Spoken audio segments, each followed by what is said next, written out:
ঘুমকণ্ঠে সুরের সঙ্গে বেসুরা সুরের নগদ দ্বন্দ্ব, যেন নীরব শৃঙ্খলা খর্ব, তবে নিঃশ্বাস প্রশ্বাসের দারুণ মিশেল। আহা, ভাববৈরি তার বালাই নাই। আমি মাটির বন্ধু, লাঙ্গল বলে ডাকে লোকে। সবাই দেখে আমি মাটির বুক চিরে দেই, কিন্তু আমি তাকে করি ফসলি। আমার পরিচয় ঘোলা চুনের কার্বন ডাই অক্সাইড মাখানো। এই পাপি ভীষণ আলাদা। টিনের থালায় ভাতের মধ্যে পাওয়া পাথরকুচির মতন ভীষণ আলাদা।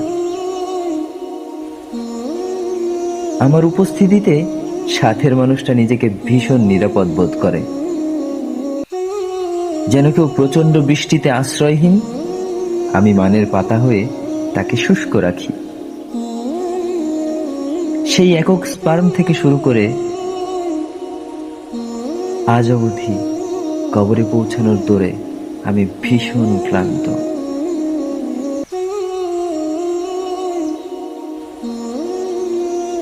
সবাই দেখে চারপাশে রঙিন চকচকে তকতকে দুনিয়া, ভাবে অসীম। আমি দেখি বায়োস্কোপ। কোনো এক পাহাড়ি ঝর্ণা বেয়ে আমারও সময় নেমে আসবে, সময় নদীতে, হয়তো তোমার হাত ধরেই। আমার হাতের শেকলটা আজকে একটু বেশি শক্ত বলে অনুভূত হচ্ছে। যদি তুমি এসে একটু হাতটা ছুঁয়ে দিতে,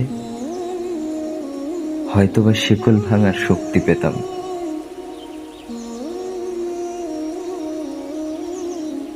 জন্ম থেকে আগামী সময় অবধি আমি সে গাড়ির চালক, যার মূলধন আম পাতা, এক টুকরো শোলা আর দুটো ডুমুর।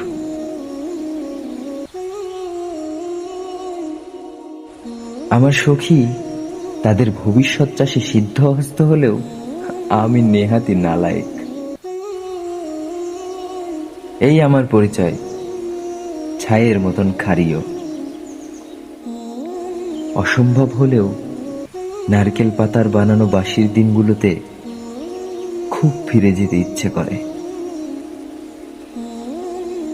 বাবলা আঠা হাতে শুকলে সে হাতে ভাত মেঘে খাওয়ার স্বাদ যে কতটা, তা তোমরা নাই বা জানলে। আমি আমলকি পাতার মতন নিজেকে গুটিয়ে নিয়েছি বলে ভীতু লজ্জাবতী নই। সমরাস্ত্র চালাতে লাগামহীন আমি। রক্তের নেশাও আছে। আমার রক্ত আবার মশাদের প্রিয় খাবার, আর আমার কয়লের ধোয়া।